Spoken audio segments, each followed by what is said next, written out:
I would like to start with Namaste. Thank you, everybody. Thank you, AIOS, for inviting me to speak in this successful conference of yours. As the chairperson has introduced me, I would like to talk on Externo approach of Zen glaucoma implant, which we have just recently done in Malaysia. I have no financial disclosure to this implant. Not from Elegant, not from anybody. And I just want to mention that a disclaimer that Elegant has actually proposed for an app internal implantation in which the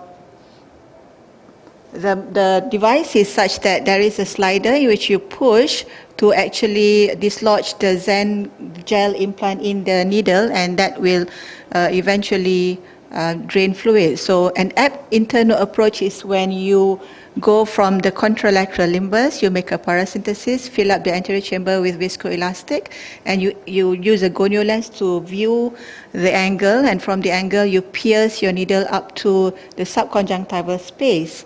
But in fact, what you need to do is actually not go under the tenon. You have to make sure that the needle doesn't go under the tenon but under the conjunctiva. And before you deploy your Zen gel, you are supposed to tilt or rotate the device so that the needle faces laterally. This is so that the Zen doesn't get coiled when you dislodge the Zen.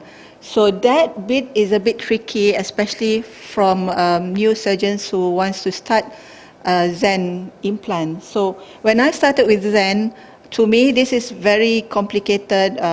You have to turn left, turn right. You have to make sure that the Zen is under the conjunctiva, not under the tenon and all that. And if you're doing on a phakic eye, you can touch the lens and all that. So I didn't do Zen for a bit until my team came across a YouTube presentation by Dr. I. Ahmad from Canada. Then only I say, okay, let's try this method. So I find it very forgiving for somebody who does not have stable hands and all that. So I just want to share with you my first patient.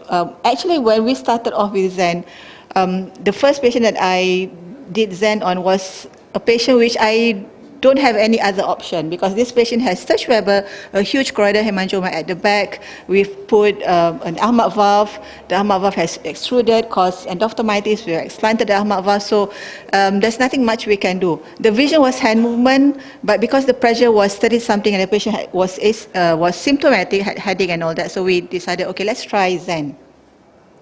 So what we did was, hang on just a minute. So when we first started, so it involves a corneal traction suture with a Vicryl 8O to the area where you want to put the Zen implant, and then I marked 2.5 millimeter from the limbus, followed by a 7 millimeter marking from the limbus as well.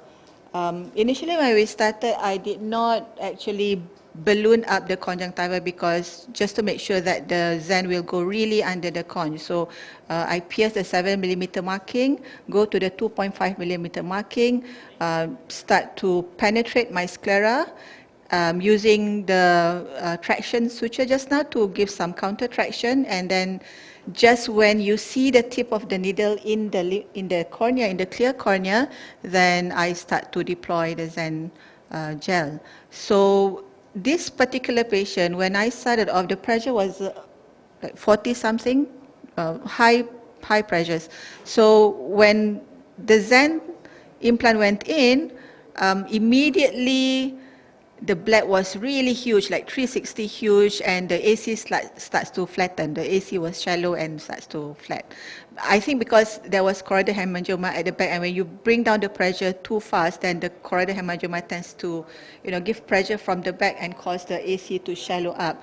So you can see here that the bleb is like really progressing, and we couldn't have any control on it, and then slowly the AC shallows, and I had to do a paracentesis, put some viscoelastic, put some Hilon GV in there, and that sort of, maintains the AC so that it doesn't flatten up.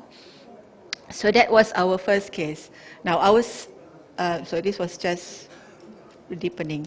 So our second case is another patient who I don't have much choice because the patient is a single-eyed patient, microcornea, very thin sclera, and you couldn't do a trabec because the sclera is so thin. You couldn't put a tube because you don't know whether the sclera can withstand the whole tube and all that. So I said, okay, let's try Zen now. So what we did was, again, similarly, so you can see this patient has got really small cornea. The sclera around it is sort of a blue hue-ish kind of thing. So again, we put a traction suture, mark the points that we want to enter. So you can see the sclera is quite thin around it. And we go ahead and put the Zen as the first patient. But at this point in time, the needle has got a collar, and the collar was stuck onto the first entry wound. So then my assistant was trying to release that collar, and while doing so, the tip of the needle was actually touching the sclera at 2.5 millimeter behind the limbus. So that sort of scratched the sclera, and it caused some sort of bleeding. And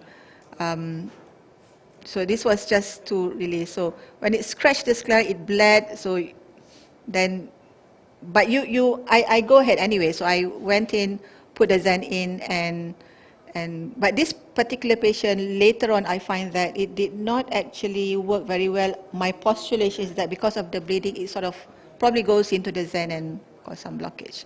So anyway, so that was our second patient. But after a while, we learned along the way.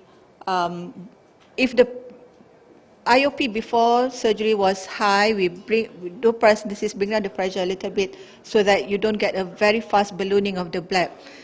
So this is what we used to do. And now we learn that you need to balloon up the conjunctiva a little bit so that the needle doesn't scratch on the sclera and cause any bleeding. So this is my fellow doing now. I teach my fellow to do. He marks 2.5 and 7 millimeter behind the limbus. He injects some lignocaine to just balloon the conjunctiva just a bit, and then he went in and put in. So my fellow can do it. I think anybody can do it. So that's not a problem.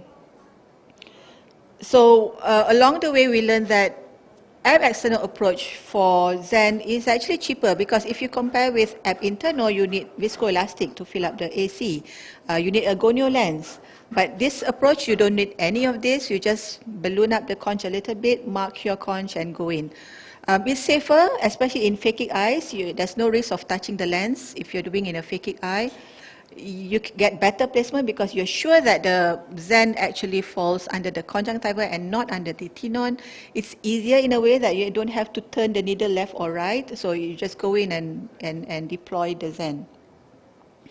And along the way, we did on a few other complicated eyes, like patients with post-cornea transplant in which the peripheral cornea is so hazy, and they're on steroids for a long time and they get steroid-induced glaucoma. So we start doing on those kind of patients. And also we did on patients with anterior chamber IOL, in which it's quite impossible to put a Zen in these kind of patients.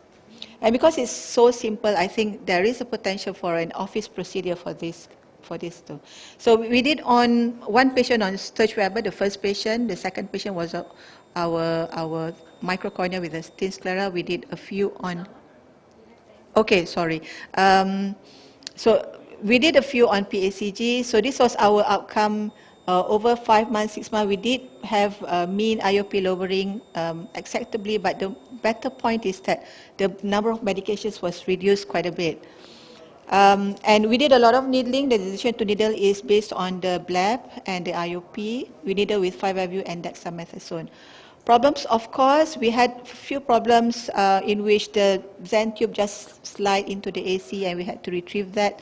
I don't think I have time to show this video, but this is another patient that we put in post-cornea transplant, post-DALK, and we had it nice there. So just to acknowledge my fellow, and thank you so much.